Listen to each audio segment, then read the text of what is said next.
Hello everyone, how you guys doing? Hopefully you guys are having a wonderful day, and today we are here with a Wyrms Slayer guide for old school RuneScape in my endless adventure to keep on making as many Slayer guides as I can to fill out all the possible guides I think people would need. So if you guys enjoy the video, make sure to leave a like, I'd appreciate it greatly, and there are other links you can check me out at down below if you'd like, but beyond that, let's go ahead and get into the guide. So to start, an age-old question, my clan chat, should you kill Wyrms? I'm going to give the reasons as to why, and then as to why you wouldn't as well. So to start as to why you should, they are decent XP and they are also profitable. So at like a low to med combat level, these are going to be nice because you get XP and you make money. And honestly, at low to med levels, it's kind of hard to do. So people will be more likely to come here then, and I wouldn't, kill them for it. I definitely recommend it. As far as higher level players, wherever you deem that to be, at some point you'll kind of feel that Wyrms aren't worth it because they're below average XP and they are non-aggressive. So essentially, like, you're just not getting meta XP, which is bad. You could be doing bursting tasks, but instead you're getting suboptimal melee XP, and on top of that, the money won't seem as worth it later down the line with higher combat stats as you have opportunities to kill other things. So depends on the person, but for those that wish to do it, feel free to continue. For the requirements, 62 Slayer is the only hard and set requirement that you'll need. 37 prayer would be nice if you want to use overhead prayers, and a high magic level and defense level is decent for added defensive bonuses, but you can bank as much as you want, so you don't technically need it. Wyrms are weak to stab and range-based attacks, and as far as what they'll attack with, they will attack with mage-based attacks and melee-based attacks, and their max hit can be a 13, so not too low.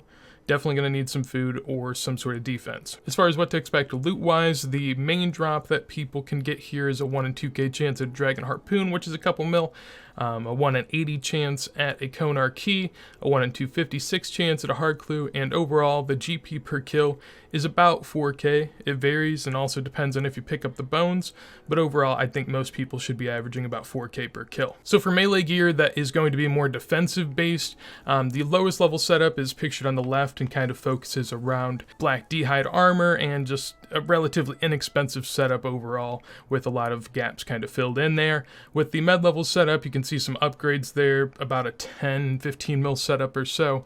Abyssal Dagger is really nice here for the stab bonus, and Abyssal Daggers are actually really cheap now, so definitely worth picking up for this task if you have the funds to. You'll notice that the boots that I have here are a little bit different, and that is because here in this dungeon you need some heat protection on your feet, so that's why the boots are a little odd. If you have Elite Karen Diaries done, you don't need that, but I'm imagining most people don't, so didn't assume that in these setups. And then on the far right hand side we have a Hosta setup along with a Torture, and still just mage defensive based armors with the Carills. Technically Armadillo is the best mage defense, but it also negates melee stats, so that's why I didn't add that.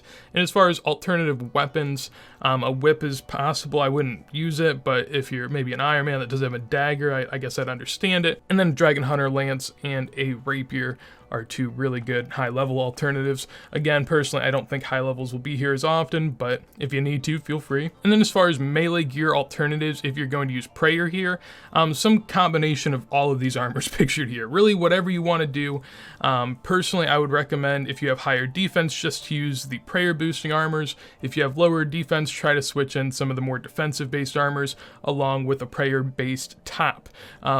But ultimately, it's up to you depending on how often you're getting hit, and you can decide from there if you want to save prayer points or if you want to save food or however this should work for you. But it's up to you whether or not you want to save prayer cost or food and banking time.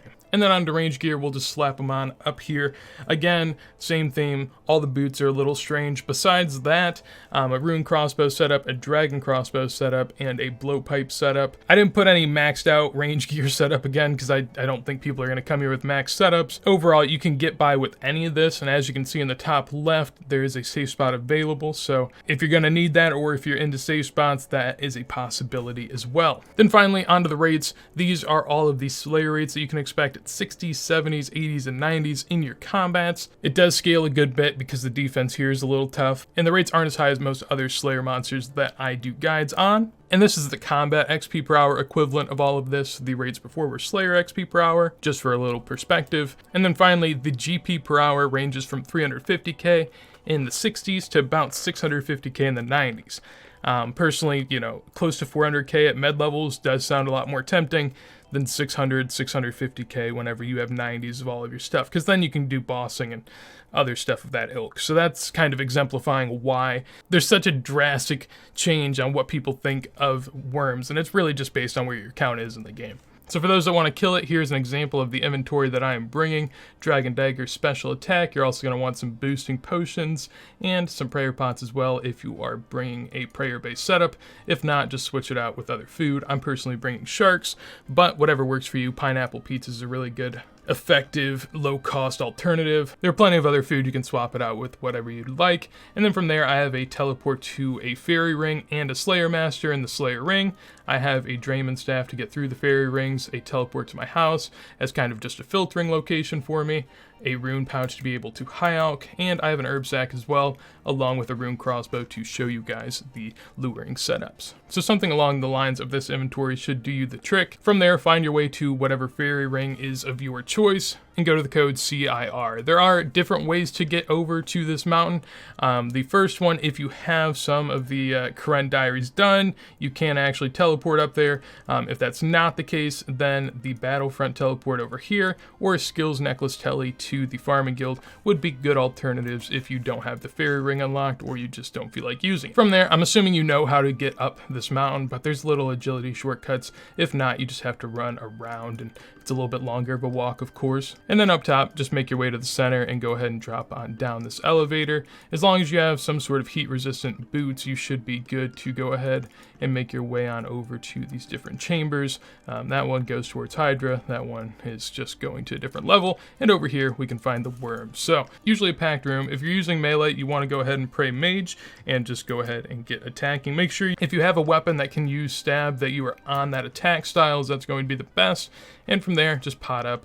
If you're using melee, really shouldn't be too big of a deal if you're praying. Of course, like I said earlier, this is heavily dependent on your defense and mage level, how much you're getting dealt damage. So you just kind of have to feel it out for yourself and see how annoying the task is for you personally. If you don't find it that bad, then just stick with whatever you're doing. And if you're finding it a bit annoying, maybe you got to switch it up, maybe pay a little extra to go ahead and pray, or maybe you just got to step back and range a little bit. You just got to test it and see what works best for you. But as far as meleeing, it is really, really simple. There's a decent amount of drops that you get as well. A lot of alchables, a lot of things that stack in your inventory, so it's a pretty decent time. As far as the safe spots, if you are here with range, this is the first one. I just mark my tiles with rune light.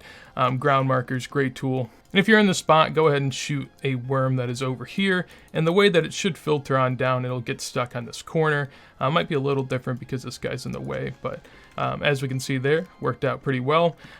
You really just need like a long wall. I don't know if there are other spots in the room that you can do it, but there's enough worms over here where you really won't have to worry about it too much in terms of just getting more stuck on the spot. So that's the first spot you can use. There's also another spot in the other segment over here. This one is a bit more tricky because the worm has to either be over here or I have to switch my safe spot. So I personally wouldn't recommend this one, but we'll try to lure this one down. This should work. If they're over there in that little segment, they'll fall down right there. And if they don't, basically all you're going to have to do is just run on over here to a different spot and he'll get stuck on this wall instead. So if it doesn't work the first time, just try a little different spot over here. There we go. One step further back. If you're ever getting attacked, that is probably why. As long as you have them stuck, you just have to get basically to the edge of the range and then you'll be good to go. So yeah, that is going to be it for this Wyrms guide today. Hopefully you guys enjoyed. If you did, make sure to leave a like. Any Slayer guides, any boss guides, any guides in general you want to see from me, let me know in a comment down below. And on top of that, if you want to see more videos like this as soon as I go live, make sure to subscribe. And with that said, hopefully you guys have a wonderful day and peace.